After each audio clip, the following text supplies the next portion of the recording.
and welcome to the podcast that discusses all things gaming. Coming to you from the home of Indie PopCon, Gen Con, and the gaming capital of the world, we are the Established Facts.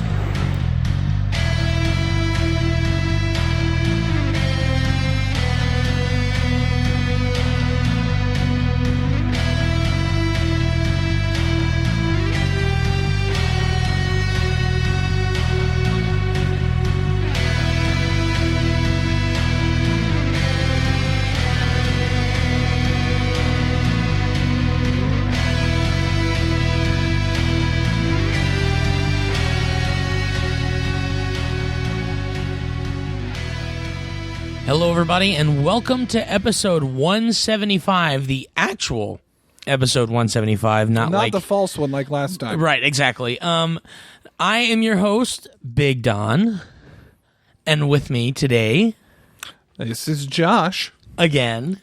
Just the two of us hanging out. We wanted to go into a discussion about the hero's story versus the villain's version. So, what makes a great hero story versus what makes a good villain story? Now, what kind of brought this into existence was a couple of conversations that I had with my wife and with a couple of friends of ours, just about examining the idea of what makes a great villain versus why are we attracted to the story of a hero, and how they're very similar in structure but very different in result. And then, of course, obviously, we're not going to talk about any spoilers because I have not yet seen it. But, another thing that kind of brought this up was the discussion of Thanos in the new Infinity Wars movie and things like that. Hopefully by the time this episode comes out, I will have seen it, but I can't promise anything. But there won't be any spoilers on this, so don't worry. Okay, so we can't talk about it very long. No, we can't. All right. And I think we can maybe just make a nod to the fact that there's more to the character than what we think at first, but that's as far as, as far as we'll go.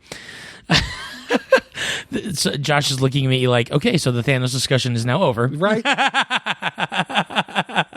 But we can talk about, Thanos is a dad. Yeah. Let me just say that. Yeah, how's that help? He's a dad. Remember that. Yep. Okay. So we'll go ahead and do our versus topic. Hero story versus villain version. So Joshy, are you more inclined to side with what the villain is doing or side with what the hero is doing? Being as I'm the lawful or neutral good member of this podcast, I am very much a fan of the hero's story. I'm not anti-villain because a good villain story is a good villain story, but I'm very much the pro-hero. And I it's going to be really hard to sit on the fence with only two of us. No, I agree.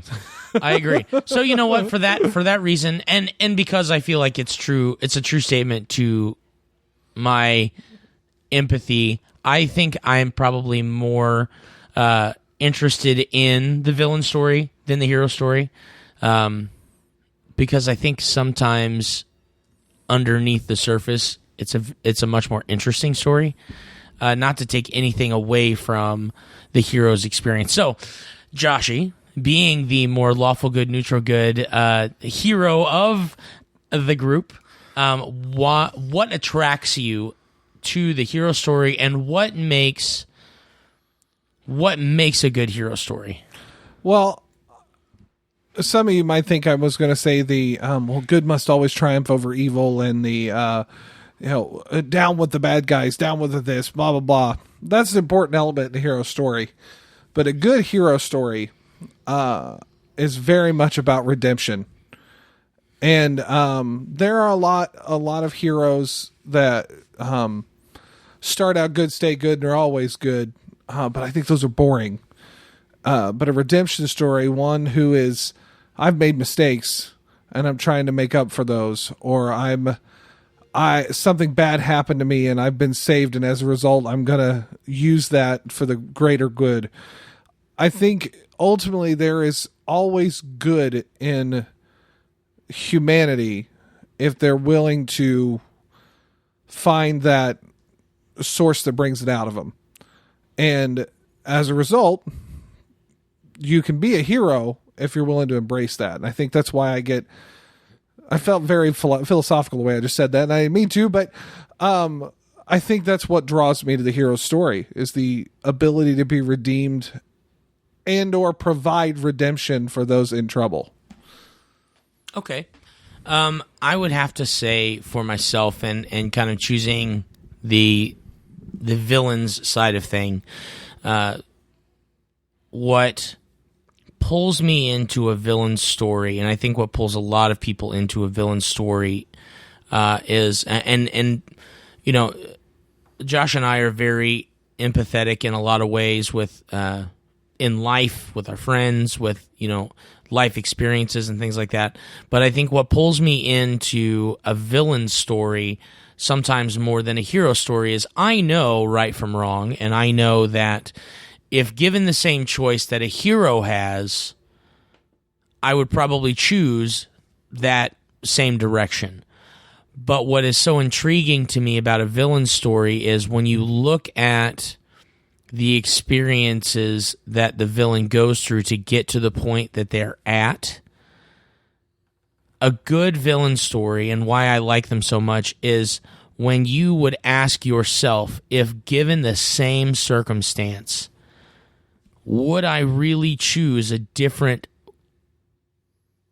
decision than what they have chosen?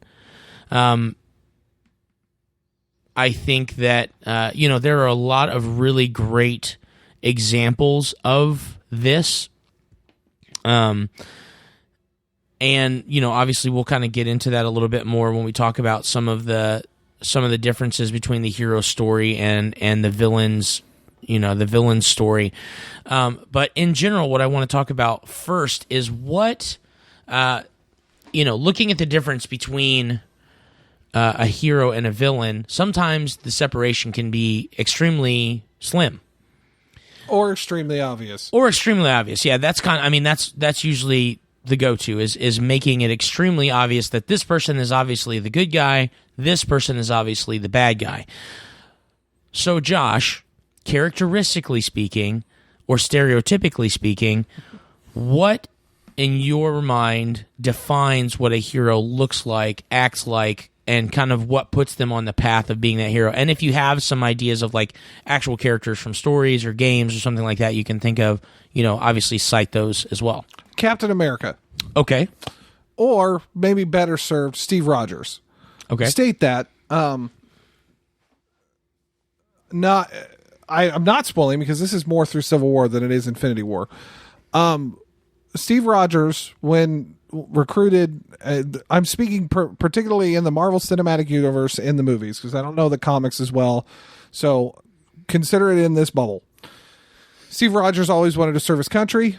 Steve Rogers was then recruited in as an opportunity to, as I mentioned before, redeem himself as the scrawny kid who was more interested in helping his country than his own physical issues.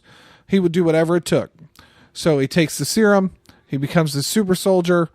They make him into basically a party trick, somebody that's there to build up the troops. But he wouldn't stop there. He wanted to he served his country, but he wanted to help in the war. So stuff happens. He ends up helping in the war, and then he makes that sacrifice, diving that plane into the frozen tundra to save all these people, save millions. 70 years later, he's thawed, found, and brought in to become a part of the Avengers. Fast forward a little bit, he ends up helping the Avengers. Ultimately, all of it was about stopping the Tesseract. All of it was. To him, he didn't care. It didn't matter to him what cost it would be for him, as long as the Earth, because now it become a global thing, the Earth was saved.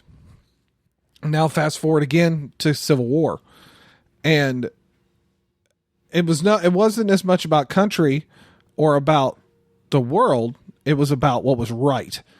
And in that situation, he stood up against the Sokovia Accords because it wasn't right, and wasn't going to sign it because people have the right to their privacy and the freedom to decide how they're going to do what they're going to do. It doesn't mean that they have the freedom to do the wrong things. Whatever they want to do, right. But they certainly have the freedom to not be spied on by the government. And ultimately, when it comes to Infinity War, he does show up to help because it's right. You have to say, again, we're back to this global scale. We have to save the world. And in this instance, save the universe. Yeah. For me, Captain America, Steve Rogers, because by the time we reach Infinity War, it's no longer about America. It's just about what's right and what's wrong. Yeah. And the Nomad, or whatever they end up calling him. Captain Nomad. Yeah. He defines doing that which is right sacrificially in order to make sure that the world can live in peace. And that is a hero. I mean, everything that a hero should stand for, that is your model. And he went through some rough stuff, losing Bucky, losing Agent Carter, or what in the world is her name? Penny? Peggy Carter. Peggy Carter. He had to watch. He was friends with her and had to watch her die. And all the different things that happened, even on his watch, and yet it never changed the mission. Sure. Do what is right, and that. Man, I'm absorbed in that story. They could write just Captain America movies, and I'd be totally on board. Okay. I like that. I like where you have gone with that, because I think it opens a lot of doors for why I can side with the villain story. Mm-hmm. I think that the reason that the villain story to me is so interesting, the reason why it is so encapsulating to my attention, if you will, is they mirror the hero and the villain story. I feel like a good villain story mirrors the hero story in a lot of ways, but it's inevitably the other side of the story. When you look at the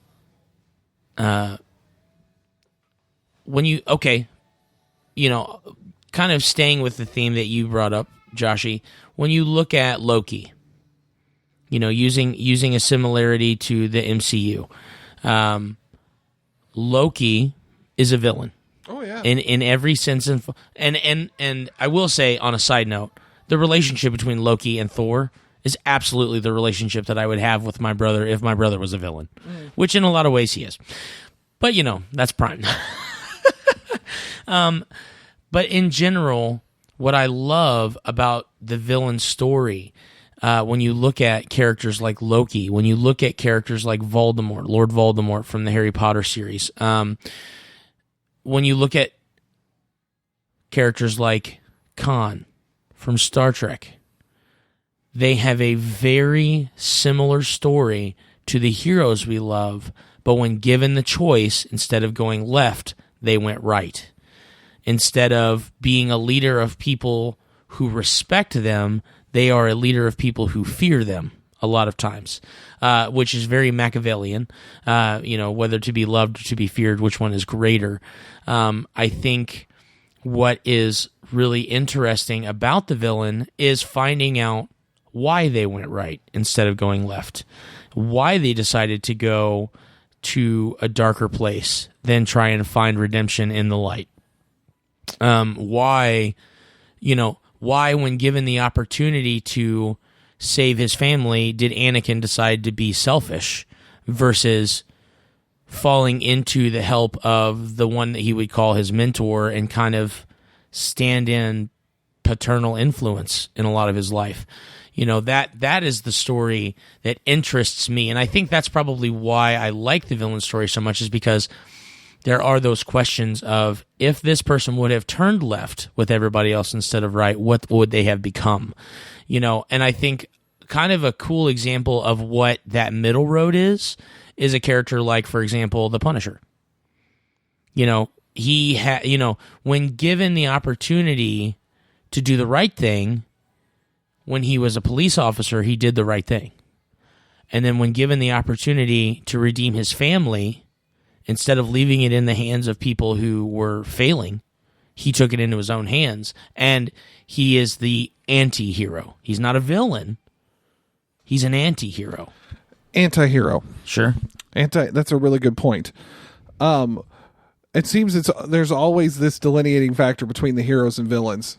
And I think anti-hero has kind of found its way into the mainstream. Mm-hmm. As you mentioned, the Punisher, the upcoming Tom Hardy movie of Venom.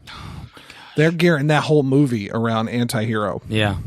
Which villain is definitely what Venom is in the beginning for the comic book series. Sure. I don't necessarily. I've only seen one teaser. I have not seen most any recent of the trailer. New. Okay. That's all anti-hero. I'm excited about it. Yeah. I mean, Venom is actually one of my favorite characters in the Marvel comic book universe, cinematic universe in general. Sure. So, well, that's that. I can tell you that's where that's gearing. The thing that's I almost wonder if the anti-hero is even more compelling than the villain and hero story. Now, I know we're trying to discuss villains and heroes, but we've been through the versus topic, so we can go on a tangent. Yeah. Yes, we can.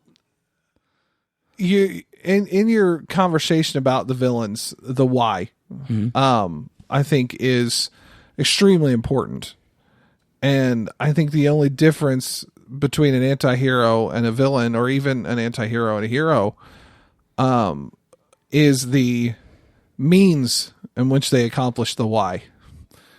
So, your Punisher, he's gonna kill everyone. Yeah. The hero would look and go, yeah, he absolutely deserves to be punished legally. Sure. Or the villain would be like, yeah, look at you killing them people. Yeah. Oh, wait, you're coming to kill me. That's a problem. We should probably not do that. Not okay. Change the channel. Look the other way. Oh, look, a goose. Poof. Anyways. But when all three of them, frankly, share a why, which is totally feasible in the Netflix Daredevil series, when you're dealing with Daredevil and his issues with the hand, and the Punisher, and he's got some issues with the hand, and then the hand having issues with the two of them. All of them are trying to do it for the betterment of the city, but they're all doing it in different means. So is that ultimately what kind of separates all three of them, is the way in which they accomplish them? Unless, of course, they're, psychopaths like a Ledger Joker, who's just chaos for chaos sake. Right. Well, and I think that brings up a very good point. I think when I look at the scale of hero, anti-hero, villain, I actually immediately think of either a Venn diagram, which I think is very appropriate for this, or if you look at the 9 different alignments of, say, a Dungeons and Dragons or Pathfinder character. A lot of times you'll have your heroes fall within the lawful, neutral, or chaotic good. You'll have your villains fall within the lawful, neutral, or chaotic evil, and then your anti-heroes kind of fall in that neutral line somewhere, which is basically the exact same as a Venn diagram. I think the difference between,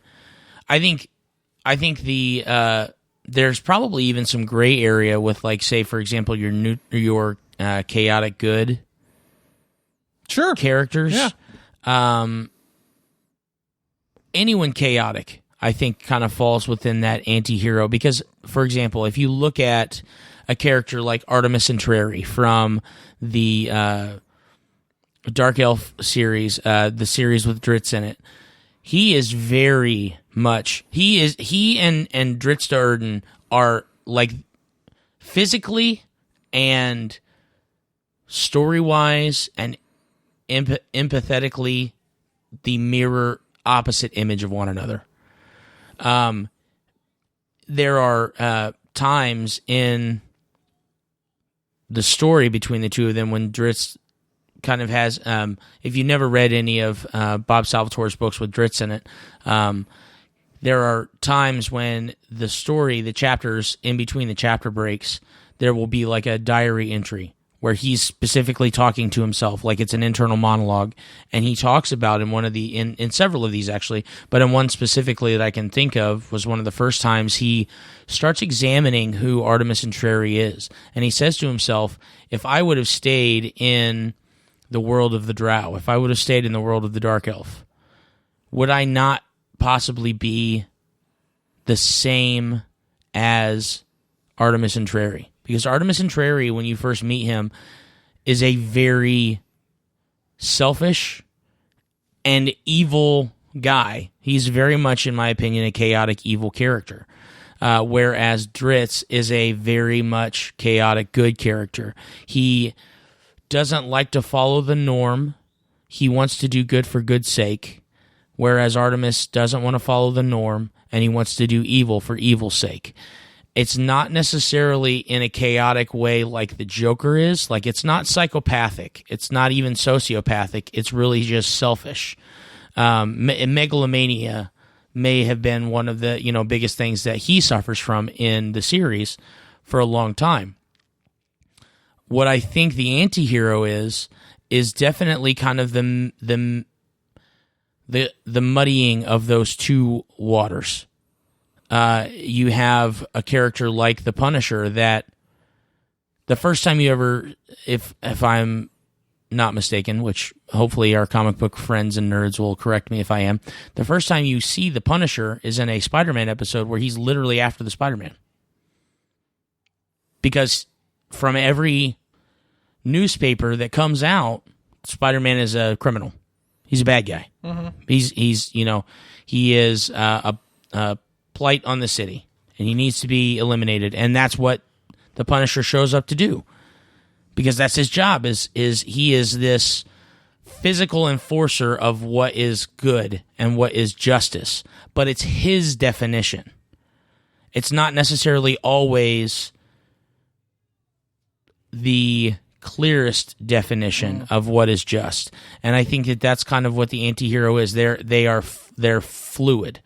They have a tendency to use law or chaos, good or evil, to their advantage. And it's not necessarily always a bad thing. I mean, if you look at like Deadpool would be another version of anti-hero. He does not always do the good and right thing, and normally it's because of his selfish agenda. Mm-hmm. Overall, I'd say at least 51% of him wants to do what's good and right in the world. Same with the Punisher, but there's always that selfish agenda of what is going to happen, and I think that where the hero is the altruistic idea that we have for a character, where they want to do good for good's sake, they want to take care of the people that they love, they even want to take care of the people they don't even know, to make sure that good happens in the world. The villain, he wants to destroy. He wants to use his power and his will and his mind to weigh on people, to control his situation, to control his environment and setting. Like, it's all about control for the most part when it comes to that. Whereas good is willing a lot of times, even when you have, like, for example, a paladin that is lawful good. Paladins who are lawful good, your alignment does not set you on your attitude for the entirety of whatever you're playing that character as, or whatever that a character. I mean, look at Captain America. Like you just brought up, in my opinion, Captain America is probably the closest thing to a lawful good character that you could have in the Marvel Universe. Even still, knowing that, spoiler alert, that Bucky Barnes was the one who killed Tony Stark's parents. That was in Civil War, not Infinity War. Right. That's in Civil War. We're being very clear that we were not saying anything about Infinity War. No. But that's my point, is he knows. And in my opinion, the lawful thing for him to have done would have been to tell Tony so that the proper course of action would have happened with Bucky. But because he has such a love for Bucky and he feels like he owes him so much, he's willing to put that on the back burner for that specific amount of time so as to try and find a resolution. And when that resolution is not found, he falls within the loyalty and, in my opinion, the direction that he is most loyal is going to be in the oldest relationship he has. Right, but remember, he's also following this from this is the law side of him, that Bucky, though his physical hands are the ones that were doing it, the brainwashing element that was put in him was actually what caused him to do it. Sure. Therefore, for him, he's not said anything because he's not been able to find a way in court to prove it. Sure. Because he wants to prove it. Right. But they without Zemo's confession, they're not going to be able to prove it in court, which would thus put Bucky as a fugitive because now we know he killed such and such person. Exactly. And I agree with you. But that's what I'm saying. Like, Captain America is the closest. I mean, he is dead on lawful good character, but even in this situation, he is willing and able to just step away from that restriction to say, hey, there's no evidence that can prove that I can show proof that Bucky was brainwashed like I know he was. But he also owes Bucky his loyalty from even before he was Captain America because they were best friends. And even though he and Tony are best friends, co-Avengers, work together, whatever their relationship is at that time, he wants to honor the loyalty he has with Bucky. And so he's willing to step away from that restriction in his life. But on top of that, he also, when Tony says to him about the shield and how it was his father that gave him that shield, he leaves the shield. And to me, that says, I have given you what I owe you, and now I'm giving him what I owe him, which is an opportunity. And so I think that though we kind of got a little sidetracked, what I'm trying to say is... On the established facts? Yeah, never. I know, right? And it's only two of us, which is really... What I'm trying to say is when you're dealing with a hero, you don't restrict yourself. If you're playing a hero in a game, or if you're watching a hero in a movie, you can't be so close-minded as to think that every time they have the choice to do good, do bad, do good, do bad, they're always going to choose do good.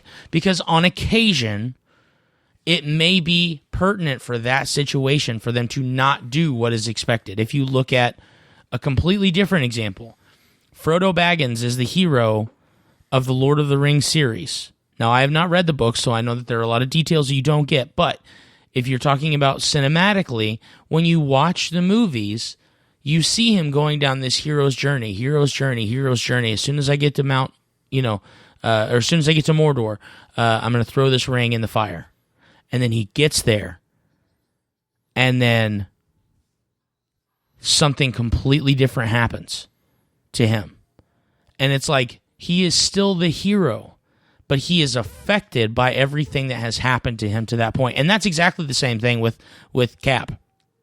He is affected by everything that has happened up to that point. And obviously it is the sum of everything that finally kind of helps him make that decision. And I think that is also, again, looking at the villain journey versus the hero journey. When you look at somebody, say, for example, like Magneto, when I was having this conversation with my wife, we happened to start talking about Avatar: The Last Airbender. And if you have seen the series with the Legends of Korra, who is the new Avatar, there is in season, or in book 3, if you will, or season 3, there is a villain named Zahir. And he is a normal person that once basically the spirit world and the regular world kind of combine together, it ignites the bending abilities in normal people that would not normally have them. Well, Zahir happens to be one of these persons that this ability, he becomes an airbender. He's actually a leader of an anarchist group called the Red Lotus. I know you don't know any of this stuff. It's okay. I'm just kind of giving you a little bit of a background. But we were talking about what makes Zahir such a great villain, and in my opinion, the best villain of that entire series, is that everything he talks about, the rationale that he has, is 100% transparent and completely viable.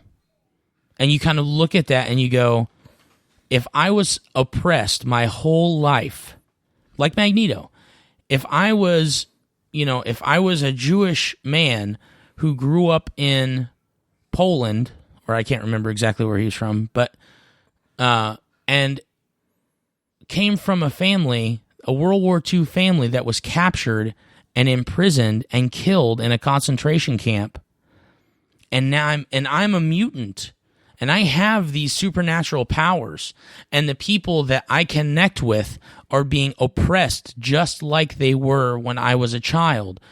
Why is it not my responsibility to eliminate those oppressing us? And in my opinion, that's when you just kind of stop and you look at yourself and go, wow, if that was my life, how would my choices and my decisions differ from what he has done? And would I be the villain of my own story, or would I be the hero? Because the other thing is, in a villain's eyes, they are the hero of their own story. But they are the opposite of what's happening around them. You either die a hero or live long enough to see yourself become the villain. Right. That's exactly it. By the way, anyone who doesn't think that DC can hold strong characters needs to really pay attention to the Bane that was in The Dark Knight Rises. Yeah. That got some grief because it was not like the comic books. But man, there was some serious scarring that was going on with that particular Bane. Right. And his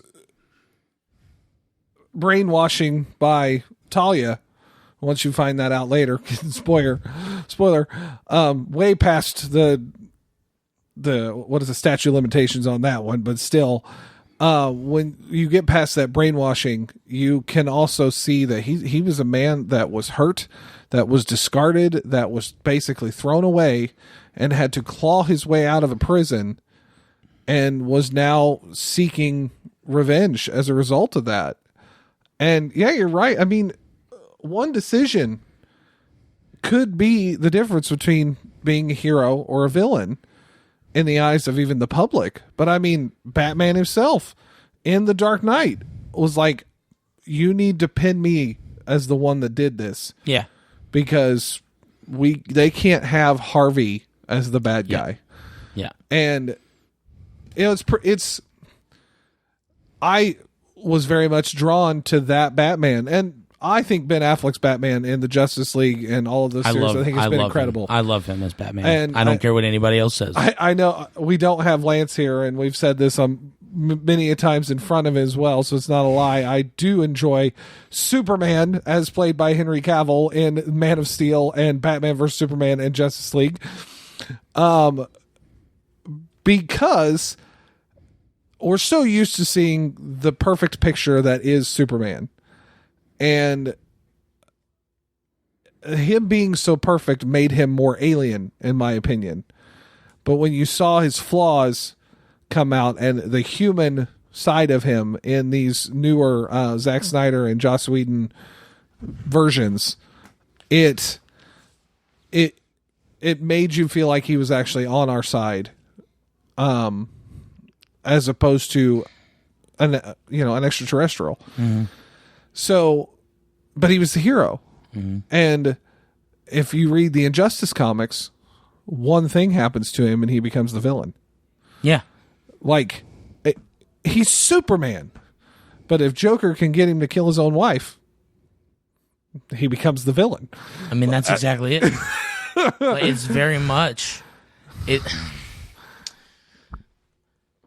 It is so much more than just he's the bad guy.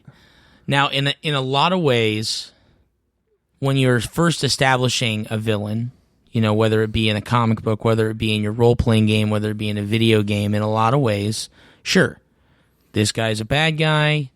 He's killing all these people. He's capturing all these people and locking them in the dungeon for no reason. You know, I have very little information to go on, and everything he's doing seems like it is evil. So obviously he's the bad guy. Strahd. Mm-hmm. In every intent, should be the bad guy. And then you hear about his story, and you're like, wow. Is he really the bad guy? You know, I feel like that is what... And in the same lens, if you use that same lens, and you look at guys like Professor X... Later in the comic books, you find out Professor X uses his powers on his own X-Men in a lot of ways to kind of block certain things so that they will still continue to somewhat conform to what he wants. And you go, wow, is this guy really a hero? I mean, you know, it's, to me, that's what I love about the hero story, about the villain story is it can be so much more than what's on the surface. Mm-hmm. I know that one of the conversations, very quickly, and then we'll kind of start wrapping things up, but one of the conversations we had just recently with our very good friend Peter Spellos, who was on the show a few episodes ago. Which we have more information about him with the shows. Yes, absolutely.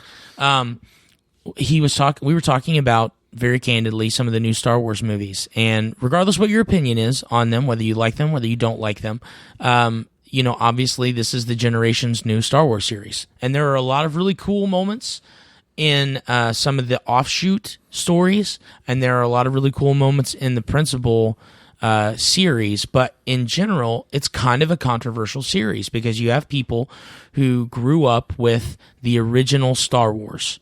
You know, the original New Hope and Empire and Return of the Jedi, and they have a very different opinion and perspective on what their heroes look like versus this new generation with The Force Awakens and The Last Jedi and then whatever this next movie is going to be to kind of seal out that new trilogy. But he was asking us a question. He said, why is it that I cannot connect with these characters? Why is it so difficult for me to see where the real character meet is? And now this is also the same guy who said that when it came to Rogue One, he really liked Rogue One because you feel for Jen. You feel for her life and what she goes through and that hero's journey for her. And in my opinion, kind of examining what we've talked about, what I would say in that observation for Rogue One versus... So for Jen Erso's story versus Ren versus Ren's story. Ren and Rey. Sorry, Kylo Rey. That's Rey. Who I was thinking of as Rey. Yes. So for Rey's story, because she's the main, in my opinion, main protagonist, versus Jen's story. Mm-hmm. In my opinion, the reason why you connect, the reason why I connect with Jen a little bit more than I connect with Rey is because you see Jen's story from the beginning, and from the beginning, her story is at risk. Mm-hmm. Her life is at risk. Her family is at risk. Her whole story is a story of failures or skin of your teeth victories. Whereas with Rey, some of that element is missing. Yeah, because we don't know her background. Right. And I feel like if they made a stronger foundational connection with her, why she feels the way she feels. I mean, that's what we loved about Luke. Luke started out, you see his family, you see, obviously he's a kid who wants to get into the rebellion, he wants to fight against the evil empire, and you're just like, yeah, buddy, like, that's awesome. and then he meets this guy because it just incidentally happens to lose one of his droids, and he gets back, and his family has been destroyed by the Empire that he wanted to fight. And now everything's risky. Now everything is on the line. And to me, I just feel like we have not gotten to that phase yet for anybody in the story. Yeah. There's not, what's on the line? In this last movie, The Last Jedi, which I liked. Absolutely. I've liked all the movies. Do I like them as much as the original series? Probably not, mostly because I have such a strong connection with that that original series. But in my opinion, they're still great movies. Mm-hmm. And they're great Star Wars movies, which is an important thing. I agree. But in that respect, I feel like in this last movie, they talked a lot about the Resistance being on the line. What's on the line? Well, the Resistance is getting ready to be destroyed. But what we want to know is, why is that important to us? Why should that be important to us? I understand that the First Order is basically the remnant of the Empire, and the Resistance is the remnant of the Republic. But it's like the connection we had with these characters and with the Republic from the original series was that you had these people that were beyond evil. And then you had these people that were a glimmer of hope. And you just don't have that same emotional connection yet because there's not as much on the line. It just doesn't feel like there's as much on the line. Right. I feel like that's probably the best answer I can give as to why is it so difficult to connect with those characters in that story, because it's hard to see what's on the line, and the stories are kind of tend to be a little muddier. There's no clean lines. And that's ultimately what I think people were upset about with Last Jedi. As good as Last Jedi was, which I agree, I'm with you. It easily fits in the other 7 movies just fine, which is just so amazing to say. 9 if you count Rogue One, and 10 if you count the Clone Wars cartoon movie and stuff like that. But is that none of the new characters got any major character development. Yeah, it's just these people exist. Except for Rose. Yeah. Well, yes. Which I love her character. But that's the thing. Like what I like about Rose is that, what did it take? 3 minutes for that? Now, I obviously, kind of stretched out between those, but it's like, you see the first sister. It didn't even take that long. And the sacrifice that she makes, and then you see Rose down in the hall, and you see the necklace that she has, and it's just like, wow. We're immediately invested in that character.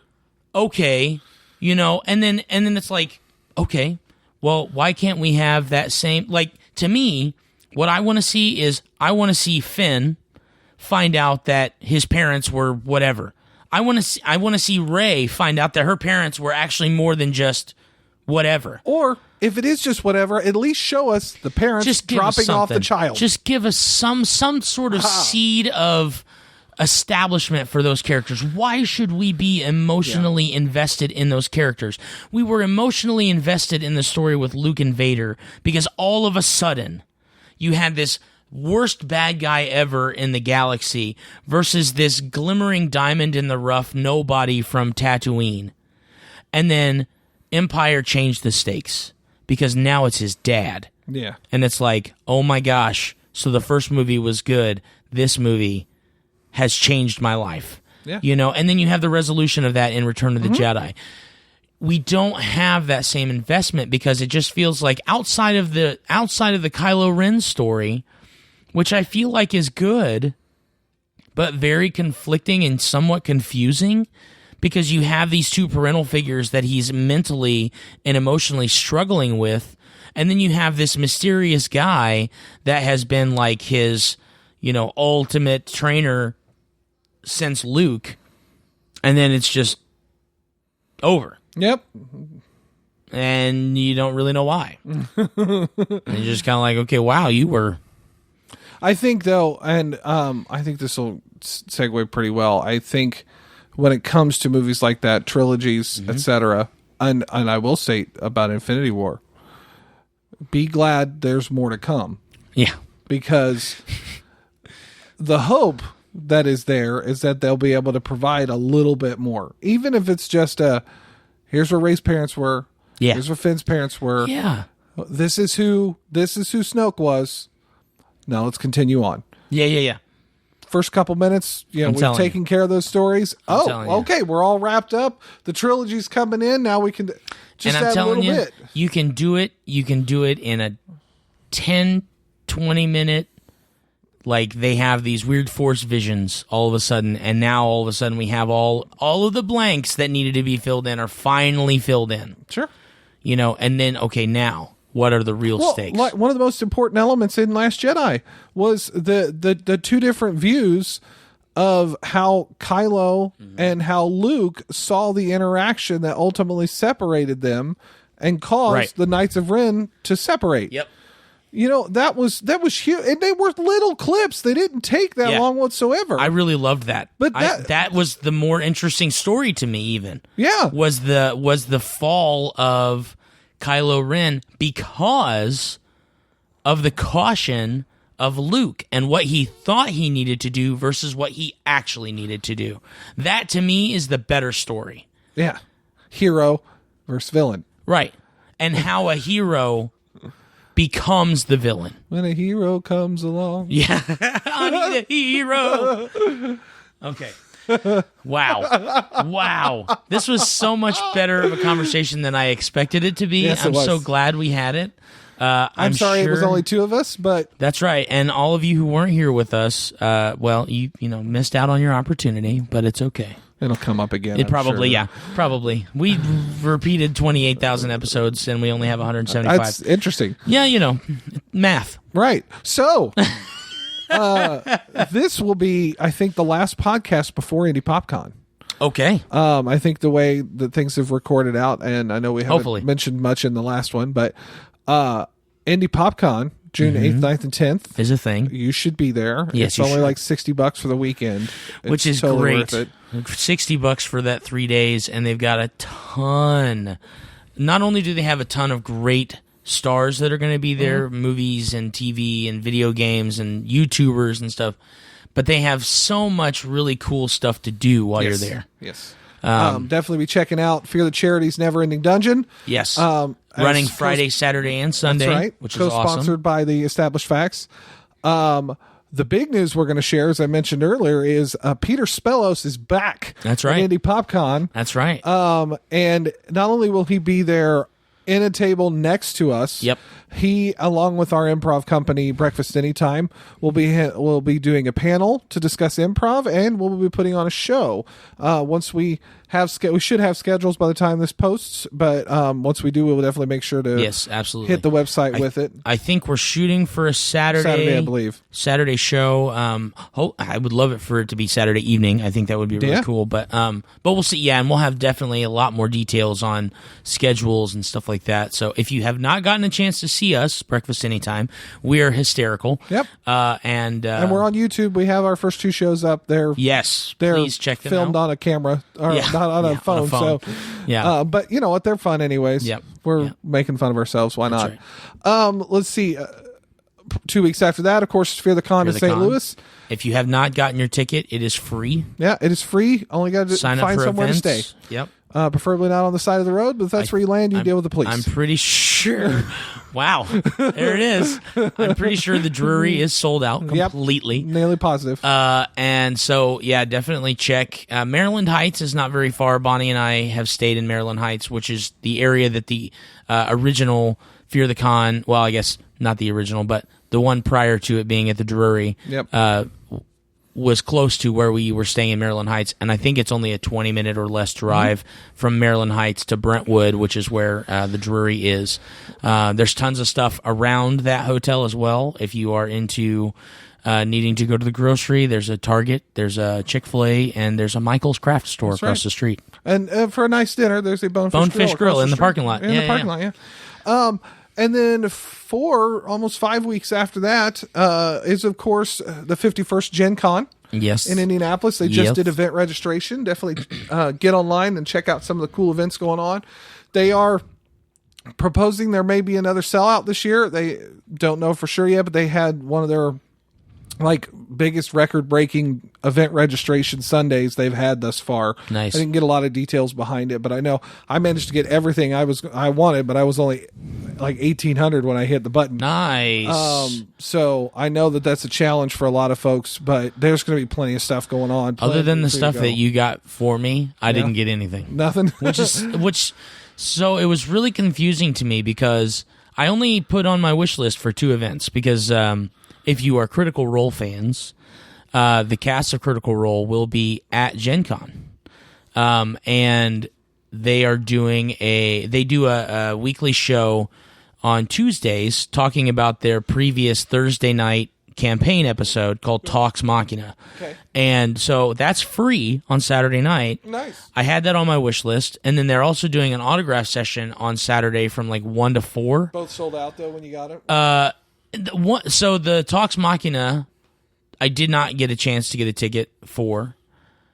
The autograph session said that it processed properly, and then when I went back to check my wish list, it was sold out, and I didn't have a ticket for it. I did not understand. You only have 2 hours to process your cart, if you didn't know that. I don't like that, but okay. That's probably why then. Okay. That stinks. Well, we can talk because I have 2 tickets for all 3 events I'm doing on Saturday. So because Deb's not going to be there for other things, we'll talk about later. Sure. But anyways, so con season is in conjunction July 6th, 7th, and 8th. I think. Yes, it's the weekend after 4th of July. Right. So which we don't have anything planned for that yet, but that might be something that tuned. that might be something that we look into as well. But yeah, lots going on. Yeah. We were looking at our episode schedule to figure out what we were talking about for these episodes and realized that literally after this episode, the next 8 or so scheduled episodes are cons. Yeah. Con coverage. Which is usually our summer. It is, but that's okay. Yeah, and then we'll come back and do some fun stuff. So. I think we're going to have some role-playing games when we get back from Gen Con. Yeah, I really want to run a 5th Ed episode series and then possibly a Microscope episode series if we can. Sure. But we'll see. That'll be fun.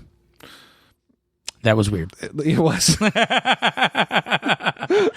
All right. So anyway, thank you so much for listening to episode 175. On our last episode, we established that when traveling, remember when traveling, never forget your toothbrush, your favorite game, and a towel. Always bring a towel. Always bring a towel. And don't panic. That's right.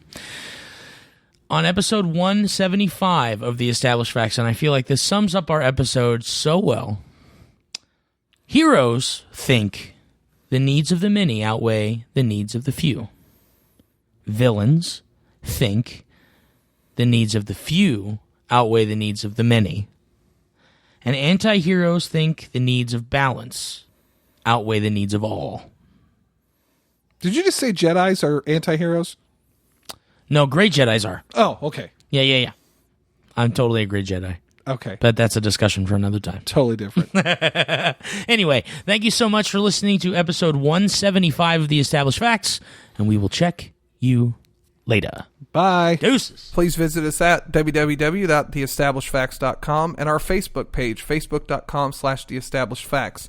If you would like to support us by buying some merchandise, visit cafepress.com/castingrobot. Bonus.